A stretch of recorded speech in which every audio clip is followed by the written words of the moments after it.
Okay, so I think all are here. Welcome to this lecture of refrigeration and air conditioning.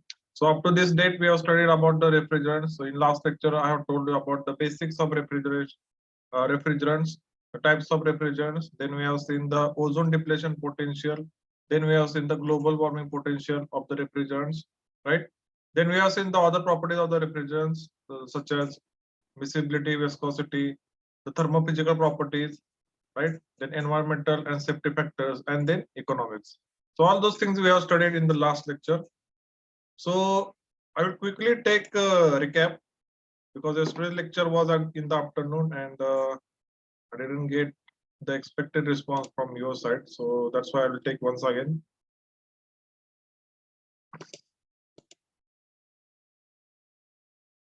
Okay, now I'll share the screen.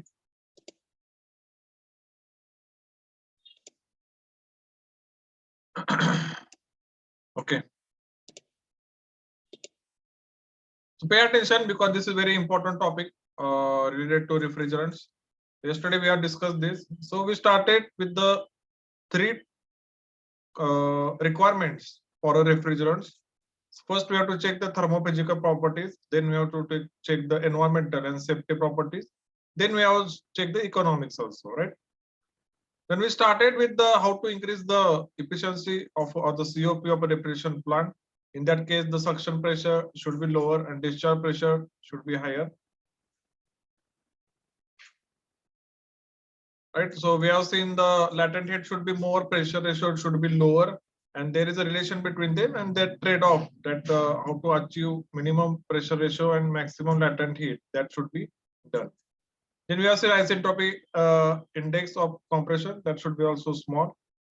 Liquid specific heat, vapor specific heat. So in this case, liquid specific heat should be lower and vapor specific heat should be more.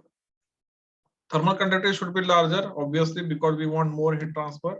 Viscosity should be lower because fluid should travel or should flow freely in the system, right? Then there was a question I have taken a poll from you. So we studied about the ozone depletion. So this thing, ozone or ozone depletion, is not new to us. We have been studying from this school days, right? So image what you see on the screen, it is actually a hole in the ozone layer. It is not actually a hole. in this region, above the Antarctic region, that concentration of ozone is less. So what happens? Ozone layer is there, right? O3. It protects us from harmful UV rays coming directly from the sun, right? But what happens? The chlorine and bromine atoms in the atmosphere, they break the ozone. Okay, chemical reaction takes place and they break the ozone back into the oxygen. And because of that, the UV rays pass freely and directly into the Earth's atmosphere, right? Which is very harmful. So how to calculate that? So we have a term called ozone depletion potential. So in that case, we measure how much it is harmful for the ozone layer, right? So those refrigerants which were based on the chlorine or the bromine, so that were phased out because of its ozone depletion potential. Then we went next to the global warming potential, GWP. So in that case, CO2, carbon dioxide, that is your base material. So it produces some harm to the environment by increasing the temperature globally, right? So global warming. So CO2 is your base, and depending on its potential, other potential is compared. So if I take CH4, NOx, SOx emissions, so their potential is compared with respect of CO2, and then their GWP is calculated. So GWP for CO2 is 1. Based on that, others are calculated. Then we have another term called as total equivalent warming index. In this case, we are taking into consideration both direct global warming and indirect global warming. Direct means direct from the gases or the leakages of refrigerants. Indirect means through other ways. So other factors contributing to global warming that are also taken into consideration. So these are the GW values for some greenhouse gases. So these are the formula for TEWI, right? Then other factors were toxicity. It should not be toxic. It should be less flammable. Now this has been specified by ASHRAE standard 34. So there is a nice chart is there. So on x-axis, the toxicity increases. On y-axis, flammability increases. Accordingly, some classes are being defined: A1, A2, A3, B1, B2, B3. So A1 means it is non-flammable and very less toxic. B3 means it is highly flammable as well as highly toxic. Then we have seen some of the physical properties of the refrigerants. Right? Other properties: chemical stability, it should be chemically stable. It should be compatible with the material of construction, that material of the pipe or material of the compressor. It should be compatible with it. Miscibility with lubricating oils. Yes, lubricating oil is used because there are some moving parts in the compressor. For that purpose, we have to mix lubricating oil in the refrigerant. Dielectric strain means under any electric potential, the properties of the fluid should not change. So you should have high dielectric strain. So these are some properties. Last was economics, as well. Yes, obvious, because every manufacturer or every ERP engineer, he will or MEP engineer, he will always look for the how to cut down the cost, right? So in economic way also, it should be inexpensive and easily available. So these are some properties of the refrigerants we have seen in the last lecture. Right. So today we'll start the nomenclature part, which is not a big thing here. We can do it in a very short period of time. Okay. So first we'll see the nomenclature or the classification of refrigerants in detail, right? So since a large number of refrigerants have been developed over the years for a wide variety of applications, a numbering system has been adopted to designate various refrigerants. Okay. From the number, we can get some useful information about the type of refrigerant, its chemical composition, molecular weight, etc. Right. So there is a number, and from that number, we can tell what is the chemical formula for the refrigerant. Right. All the refrigerants are designated by R followed by their unique number, right? So if you see here, classification of refrigerant, broadly classified as pure fluids and mixtures. Okay. In pure fluids, it is again classified as synthetic and natural, right? Naturally available, and synthetic means which is prepared in the labs. In natural, again we have two major classification: organic and inorganic. So in 12th, you have studied organic chemistry, inorganic chemistry, right? So let us see how many of you can tell what is the difference between organic and inorganic compounds. Let us see how many of you still remember from their high school that the difference between organic compounds and inorganic compounds. So you can type in the chat box.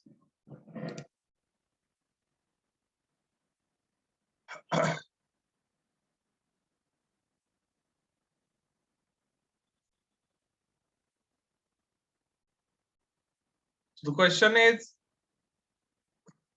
what is the difference between organic and inorganic compounds? Why these are two separated in chemistry?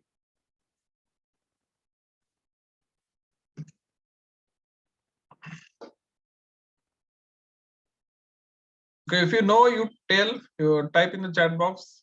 Don't go and search on Google because I'm going to tell ultimately. Because of chemical bond. Jaydev Nanade. Okay, others? Yes, others. Should I take names? Prerna Ekatpure, Vaishali More, Karuna Sarvade. So Karuna Sarvade, you should respond, right? Again, who is there? Vinayak Bapat, Abhijit Kote, right? Yasser, Rhythm, Aftab Salim, Harshvardhan Mohit, Wadekar, Saurabh, Akash, Sumit, right? Harshada, Nitinand Khandare, Rupesh Dere, Pranav Bhandare, Sushant Jadhav. Okay. Wow. So others also share your thoughts. Okay.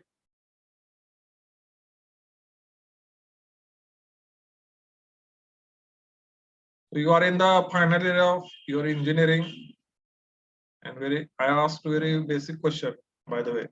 It's very basic question that why there are two separate streams, organic compounds and inorganic compounds. What is the difference? Is water organic or inorganic? Is methane organic, inorganic? Right? So anybody want to try other than Jaydev?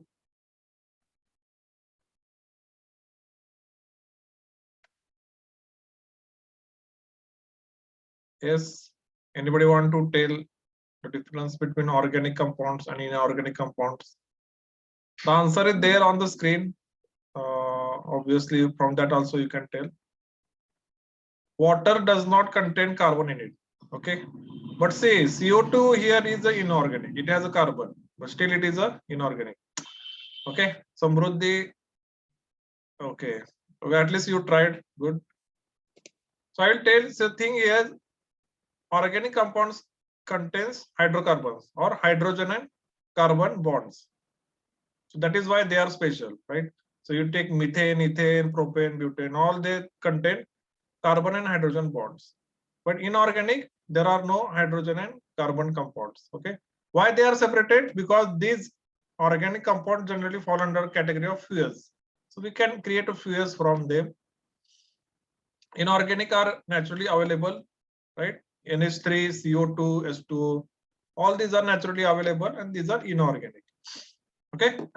In synthetic, we have CFCs, chlorofluorocarbons, HCFCs, hydrochlorofluorocarbons, HCFCs, hydrofluorocarbon, right? So this is a general classification. So you should remember or you can draw it, right? So draw it on in your notebook. Give refrigerants. They are broadly classified as pure fluids and mixtures. Again, in mixture, we have two categories, azeotropic and zeotropic. Azeotropic means the boiling point, in this case, of the whatever, if we have three refrigerants which are mixed together, boiling point will be same, and zeotropic means boiling point of each compound will be different. So we'll see that in upcoming slides. Okay, then pure fluids further classified as synthetic and natural again classified as organic and inorganic. So I hope this basic question, organic versus inorganic, is clear to you all, right? I will take a short question here. Water is organic compound, inorganic compound, azeotropic, or synthetic? Again, you can go to the slido.com. There, put the code 108530 or 108530. Let us see how many of you have paid attention to previous slide.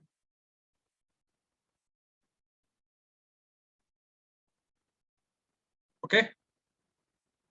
So go to the slido.com in your browser. There you can vote. Actually, I can take poll in the Zoom also, but we are not taken. So that apps has to be purchased. So we are not purchased those apps. But still, I will request to purchase that poll app so that in Zoom only we can take polls. Right? One person has given his answer. Others also participate in the poll. So go to the slido.com, enter the code 108530 and give your answers. 2 people have voted. Right? Others also vote.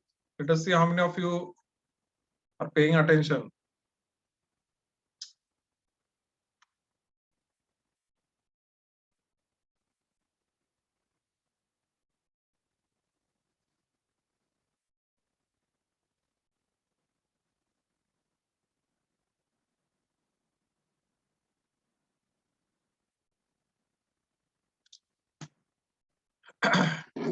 Okay, 3 people have voted. 4, 5. Okay, so first 3 people were paying attention. Afterwards, people are not paying attention, I think. But good that you are participating. So the poll is live. You can vote. I will wait for another 1 minute and then we can close. Okay. So water is inorganic compound, organic compound, azeotropic, synthetic. So those who are voting also pay attention so that you can give right answers.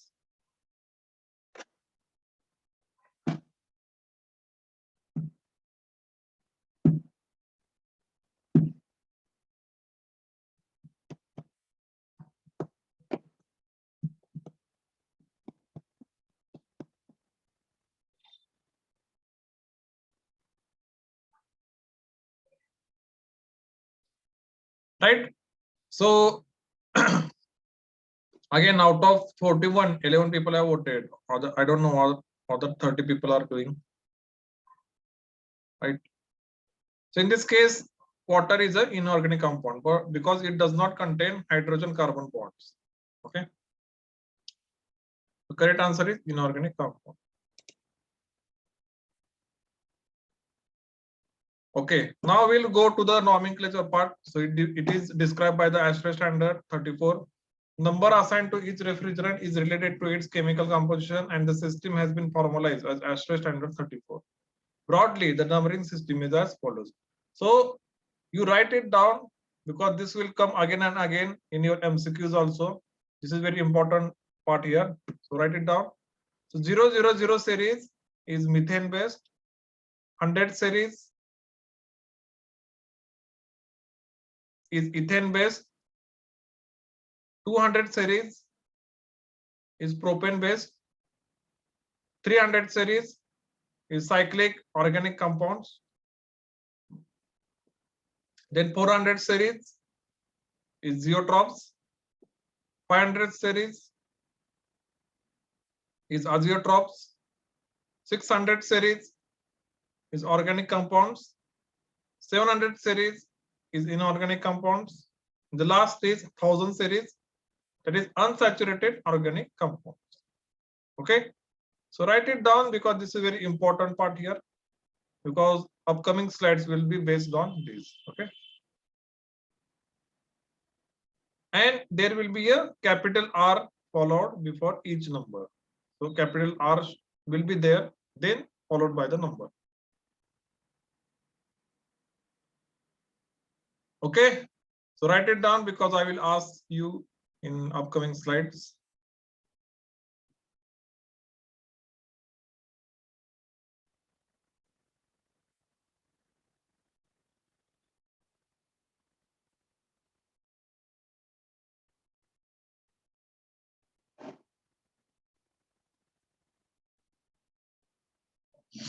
Okay, so first we'll take fully saturated halogenated compounds. Saturated means that bond condition, if carbon is there, it requires 4 bonds, so that is being satisfied.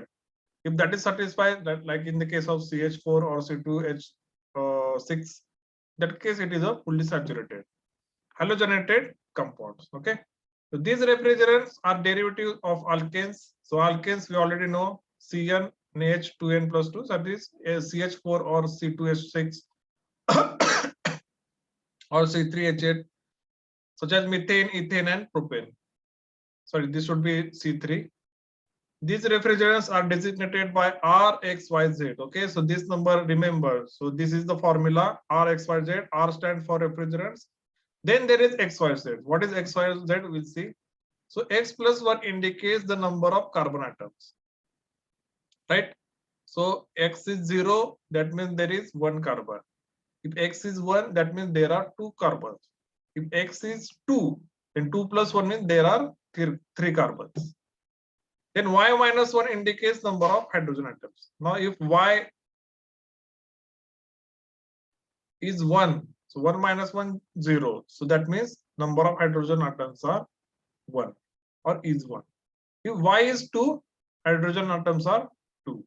If Y is 3, number of hydrogen atoms will be 2. So we have to minus 1 from the number. Then Z indicates number of fluorine atoms. Okay, so straightforward. If Z is 2, number of fluorine atoms will be 2. The balance indicates number of fluorine atoms. So number of atoms that can be attached to carbon, that means its requirement of a carbon atom minus number of hydrogen and fluorine atoms. So number of carbons atoms that can be attached to carbon. So this is very interesting part here. If I take single carbon, then it needs 4 other electrons, right? It needs 4 bonds. So for a single carbon, this number of atoms that can be attached will be 4. Or the number of atoms, right? If I take 2 carbons, now if I take 2 carbons, so what is the bond there? So quickly I will draw here. See what I am saying here. If I take single carbon,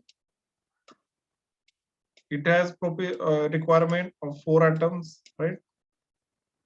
If I take 2 carbons, so in that case, this carbon-carbon bond will be there. Plus, it is requirement of 1, 2, 3, 4, 5, 6. So for 2 carbon atoms, requirement will be 6.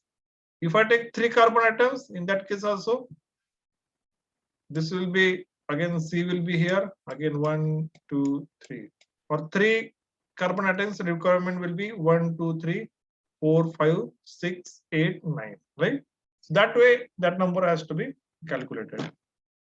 And minus number of hydrogen and fluorine atoms. Only 2 digits indicates the value of X is 0. Yes, because X is 0. And then carbon atoms will be 0 plus 1, 1. Letter A. So sometimes there will be letter A also, suffix, stands for isomer, that is molecules having same chemical composition but different atomic arrangement. So there is a refrigerant called R134, and there is another refrigerant called as R134A. Generally, this is used, but this is just isomer of 134. Okay. So quickly, I will take a example here. Let us take example of difluorocarbon, right?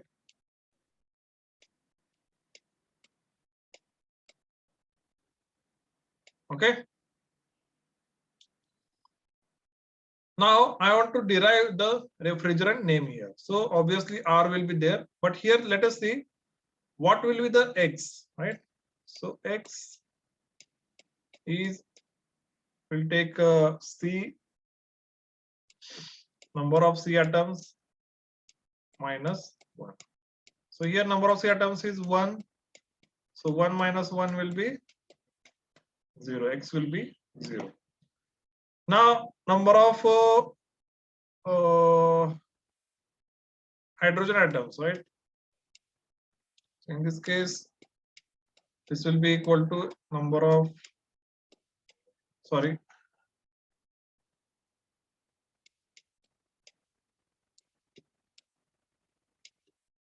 I don't have that marker today. Okay, H plus 1. So in this case, again, H is 0 here. So 0 plus 1, that will be 1. Now next is Z. Z is number of fluorine atoms. So see here, fluorine atoms here are 2. Okay, and number of chlorine atoms. Okay, so number of chlorine atoms, let us say this is M, will be equal to, now this is a methane base because there is only single carbon. Single carbon has 4 requirements, or number of atoms can be actually is 4. So 4 minus number of hydrogen atoms is H is 0, F is 2. So 4 minus 2 equal to 2. Right? So this is generally written as R12. So because X is 0, Y is 1, and fluorine atoms are 2. So it is written as R12. Okay. So this is how they write the nomenclature here. Similarly, you can do this for the R134 also. If you want, you can try R134, right? So let us try it, R134. Let us see how many of you have understood this concept, R134. Right, calculate the carbon atoms. So here this is X, this is Y, this is Z, right? And then X minus 1 will give you carbon atoms, right? Sorry, X plus 1 will give you carbon atoms. So carbon atoms here, it will be 1 plus 1, that will be 2, right? Then Y is 3, so Y minus 1 gives you number of hydrogen atoms. So 3 minus 1, that will be 2. Okay. So number of carbon atoms are 2. Hydrogen atoms are 2. Then Z is 4. So Z is nothing but number of fluorine atoms. So that will be 4. So this should be like C2 H2 Fl 4, right?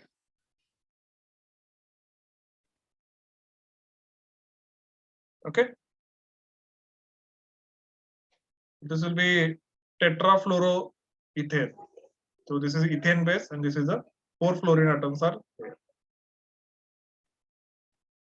Right. So I hope you understood this nomenclature part for the saturated halogenated compounds. Okay.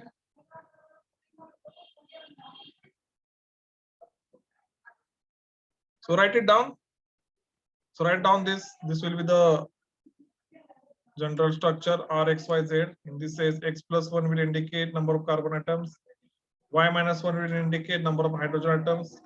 Z will indicate number of fluorine atoms. How to calculate chlorine atoms? In that case, you first know what is the requirement of a carbon. If there is a single carbon, requirement will be 4. If there are 2 carbons, requirement will be 6. If there are 3 carbons, there will be a requirement of 9 atoms.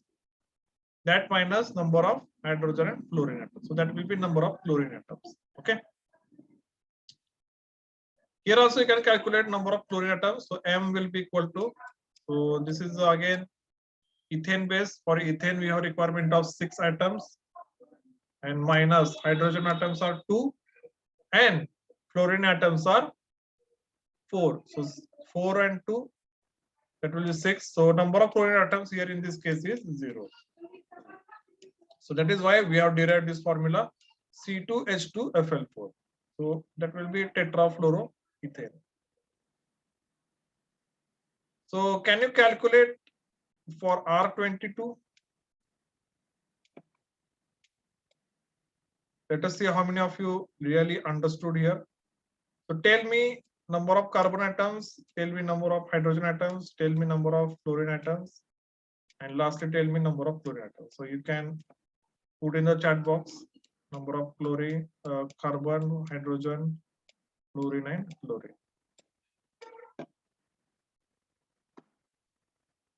Okay.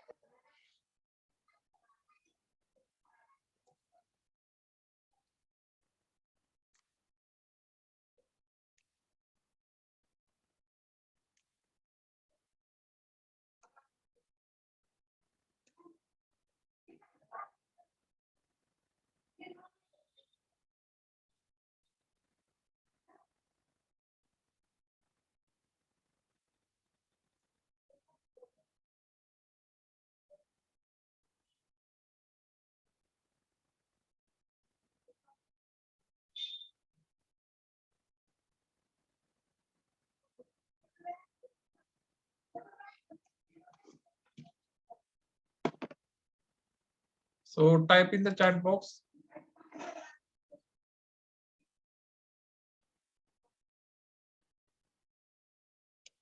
So there is a refrigerant called R22.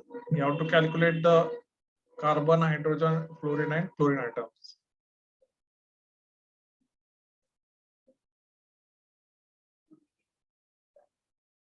Simple maths is involved here.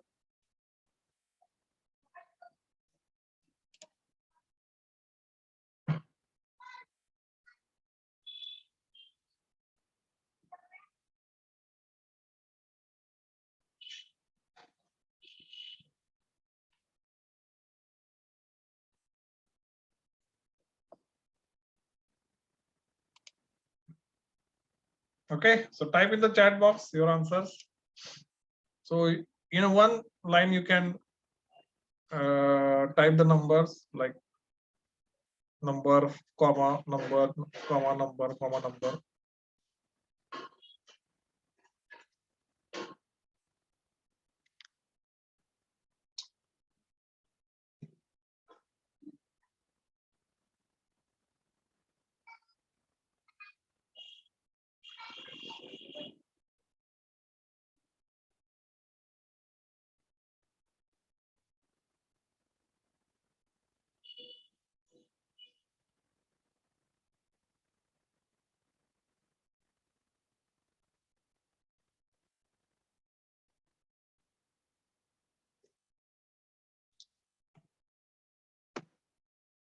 Yes, anybody has tried? So try this calculation about the refrigerants because without this you cannot solve the MCQs in your practical examination. Definitely one question will be there that what will be the formula for R22, or they will give you the compound, then they will ask you what will be the refrigerant name for that compound. Okay. So type in the chat box your answers.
Yes, so I'm waiting for the answers. And you have to solve it. Otherwise, how would I know that you understood this nomenclature part?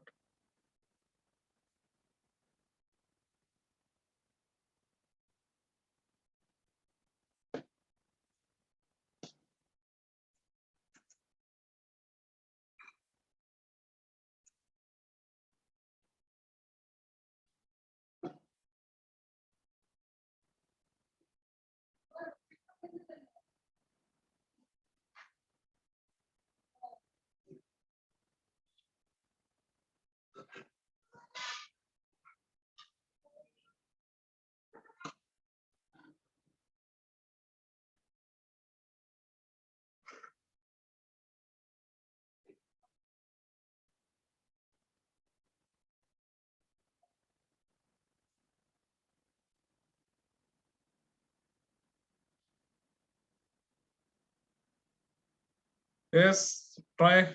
At least try, give it a try. The previous example is on the screen. There was R134. From that, we have calculated number of carbon atoms, hydrogen atoms, fluorine atoms, and number of chlorine atoms. From that, we can write some chemical formula there. Similarly, you have to do for the R22 also.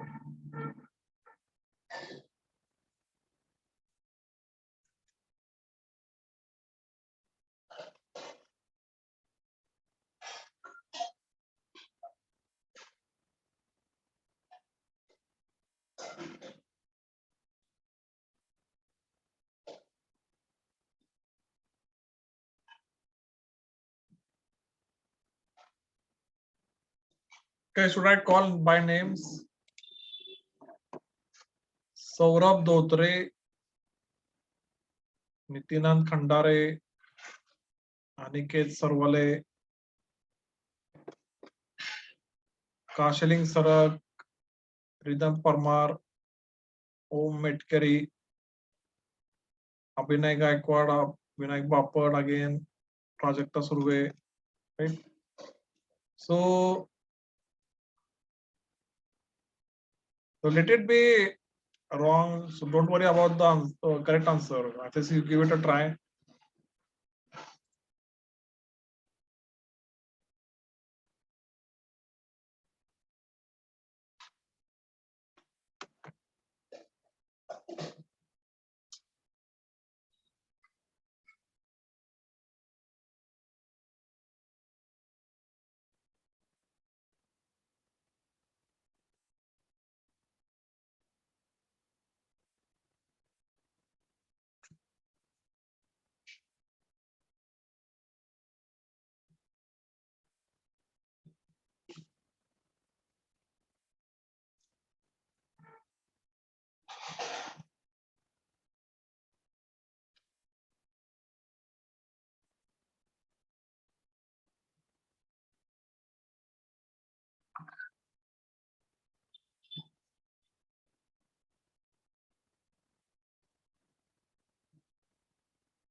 Yes.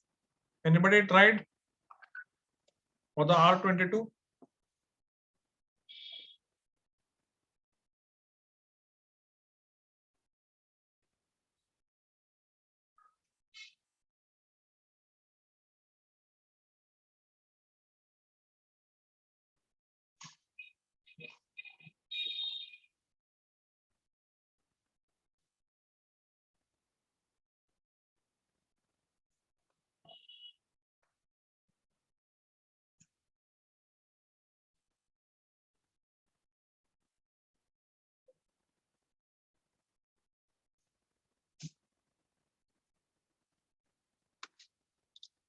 Yes, okay. In the chat box, I see some answer is there. C3H1FL0.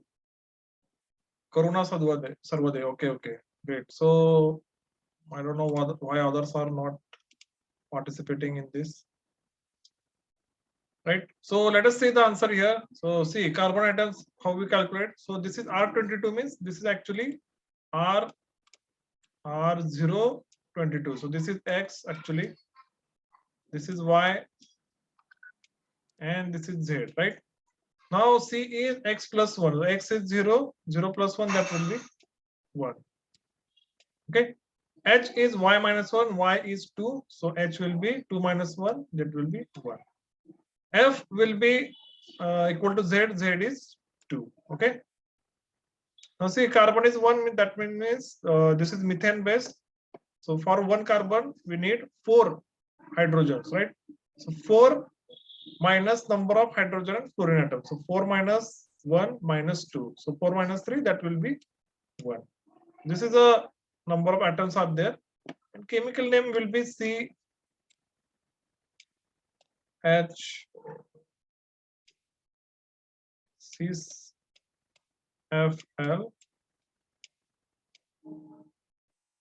Okay. So this is like chloro-difluoromethane. Okay. This will be the chemical formula, and this is a refrigerant name, right? So I hope you understood now. So those who try, they will only understand. Staring at the screen like a ghost, that won't increase your knowledge. Okay. Now let us see inorganic refrigerants. So these are designated by number 7, followed by the molecular weight of the refrigerant. So this is as simple as it is. So you have to just write R, then 7, followed by the molecular weight. So if I take water, water's molecular weight is 18. So refrigerant name for the water will be R718. R718. So for ammonia, the molecular weight here it is 17. So designation will be R7 and then followed by the molecular weight. For the carbon dioxide, it is the molecular weight is 44. So refrigerant name will be R7 followed by molecular weight. Water molecular weight is 18. So refrigerant name will be R7 followed by 18. Okay. Then coming to the mixtures. So in mixture we have azeotropic mixtures. So components of azeotropic mixture boil at the same temperature, while components of the geotropic mixture have different boiling points. What it means, they are actually mixture. If I take A, B, C, 3 refrigerants, if I take mix it together, I will produce some refrigerant D. Now A will have different boiling point, B will have different boiling point, and C will have different boiling point. What happens actually when this refrigerant flows through the system, as the temperature attains, so if attains the boiling point of C, C will evaporate. Now A and B are in liquid phase, but C is in vapor phase. So that creates actually problems in the system. Either it should be whole vapor or whole liquid. Then we have geotropics. So that is about geotropic. Azeotropics means they have equal boiling point. So their range is same. They are mixed together. Then we'll get a mixture. So azeotropic mixtures are designated by the 500 series. Geotropic are followed by or started with the 400 series. So azeotropic mixtures R500. So R500 is a mixture of R12, 73.8%, and R152, 26.2. So azeotropic means their boiling point should be same. Then we have similarly R502, R503, R507A. Then geotropic boiling point is different. With the like components, boiling point of different components is different.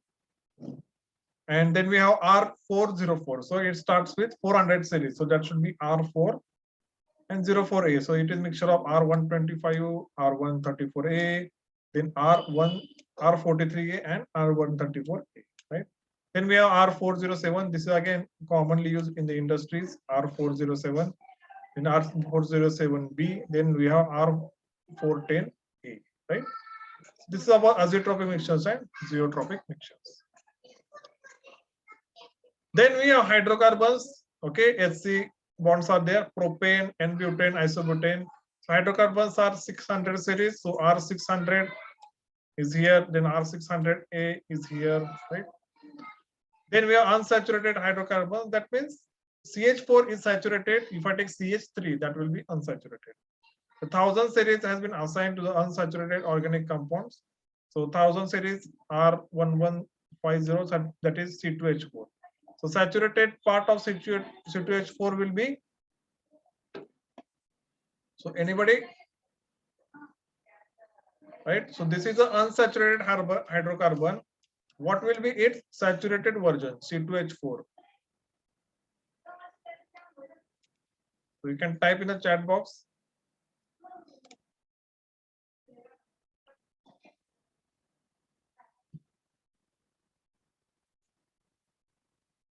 Anybody?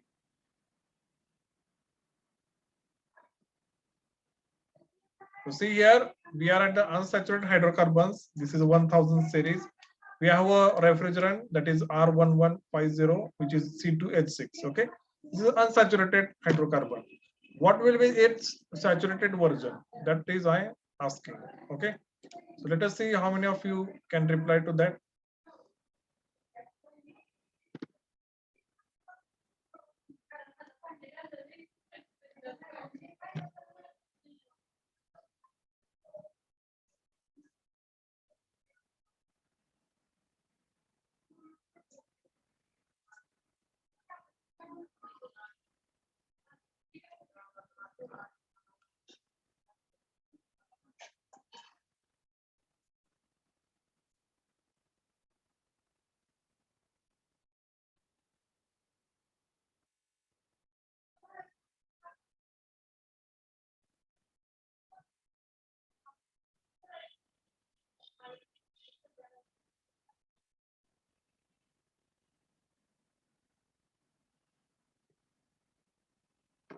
Yes, answers. So we have C2H4 that is unsaturated. Okay, what will be its saturated version? All right. So we have this formula CN. Sorry, CN H 2N plus 2. Okay, this is a formula for hydrocarbons. So if this is N, then this will be 2N plus 2. Okay, so what will be the saturated version?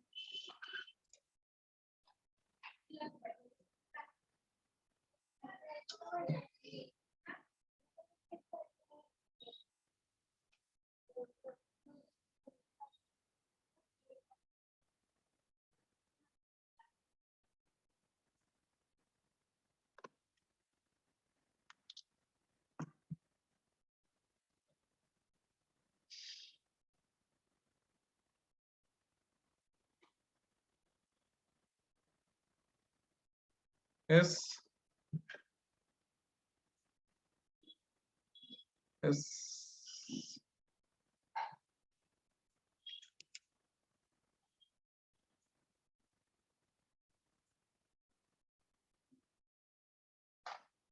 So what will be its saturated version of C2H4?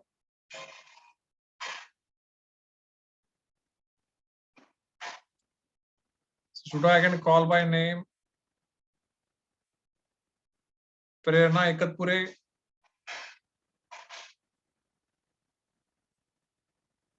Dhanashree Sonone, आदेश बनकर, Aniket Bansode.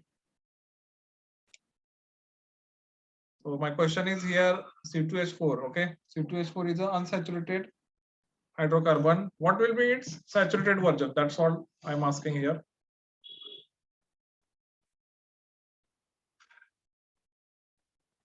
Yes. Let it be wrong. Just type in the chat box. Yes, Akash. Akash, you took long time for such simple question. Yes, obviously. So we have ethane, right? Ethane is C2H6.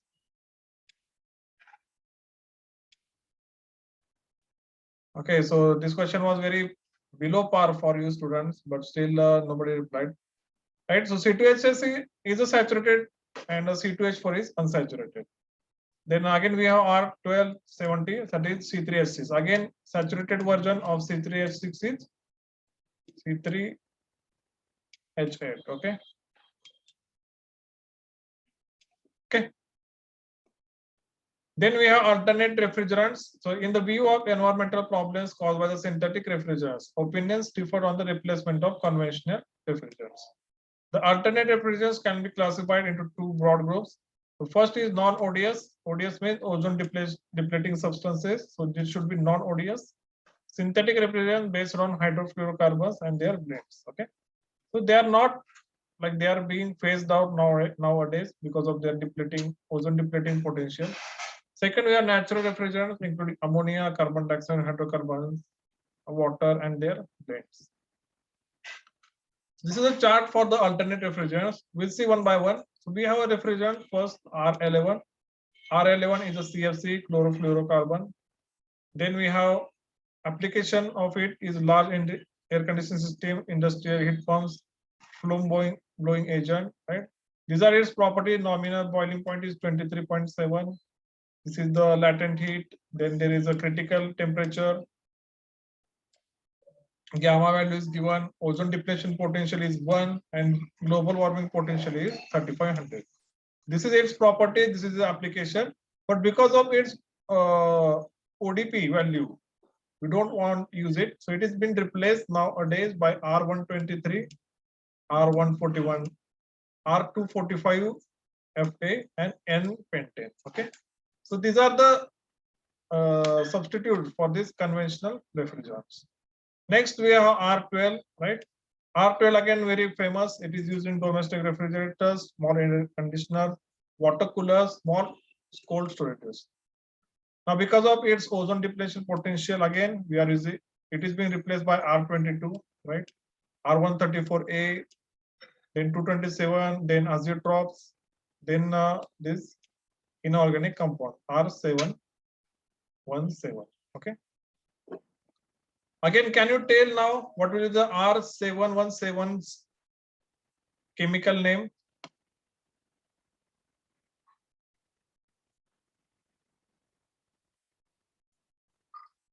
Right. So R7 means it is an inorganic compound. 17 its molecular weight. So you have to search a chemically stable substance whose molecular weight is 17. Right. I think that will be NH3, so that we can use it. So R717 is ammonia. Right, then we have R22. Again, it is replaced by R410, zeotrope. Then there we have azeotrophs. Then we have again ammonia. Then we have R134A. It has been replaced. So it is not replaced because it is immiscible in mineral oils and highly hygroscopic. Okay, hygroscopic means it has very good performance with water, right? So used as a replacement for R12 in domestic refrigerators, water coolers, automobile, AC, etc. So R134 is again very famous refrigerant commercially used. Then we have R717, that is ammonia. It is used in cold storages. So if you visit any cold storage in our area, you will find it is based on ammonia. Then ice plants, food processing plants, frozen food in cabinets. So no replacement is required. So because though it is toxic and flammable, and this is incompatible with copper, highly efficient. Okay, so these are the cons, and this is the pros: highly efficient, inexpensive, and available. Then we have another refrigerant R744, that is the CO2, right? 44 is the molecular weight of CO2. As it is an inorganic compound, it will start with R and then followed by 7. So R7 is inorganic compound followed by the molecular weight, so that will be R744. Again, no replacement is required. It is generally used in cold storages, air conditioning system, simultaneous cooling and heating system. It is very low critical temperature, eco-friendly. It is there, inexpensive and available. So see, even it is calling CO2 as eco-friendly. So you can imagine what other refrigerants are. Okay, if CO2 is user-friendly, they are calling. Then other refrigerants are very toxic or very difficult to handle. Okay, so I think this is very good session because we have learned so many things today. Okay. So quickly, I will take a revision. Let us see what we have learned today. Okay. Right. So today we have started with the revision of last lecture. Then we started with the classification of refrigerants. Okay. Then I have taken one quiz. Then this is a series numbers. Okay, so this is very important. This might be asked in your university examinations. Then we have started with the nomenclature, writing down the formulas for the saturated hydrocarbons. Right. Then we have taken some numericals based on it. Then we have studied the inorganic refrigerants like water, ammonia. Okay, so these are very famous. Okay, because they are available in abundance and they are very friendly for use. Okay. Then you have mixtures, azeotropic mixtures and geotropic mixtures. Then hydrocarbons and unsaturated hydrocarbons. Then we have seen the alternate refrigerants, right? So there were some commercial and conventional refrigerants were used like R12, R22. Now they are being replaced by other refrigerants. Okay. So that also we have seen. But this some refrigerants like CO2, NH3, water, they need no replacement. Okay. R134 and ammonia. So all these are very good nowadays commercially used. They need no replacement. Okay, but the refrigerants like R11, R12, R22, these are being replaced. Okay. So with this, this first chapter, basic refrigeration and refrigerants, is completed today. So in next lecture, I will take a quiz. Your marks or your term work will be based on your performance in the quiz. So be prepared. I will share these notes in the Excel sheet. You study it. These videos will be also uploaded on the YouTube. I will share that link also, right? So study it, and in next lecture we'll take a quiz, right? So with this, we'll stop today. If you have any questions, you can ask. Meanwhile, you can enter your roll number in the chat box.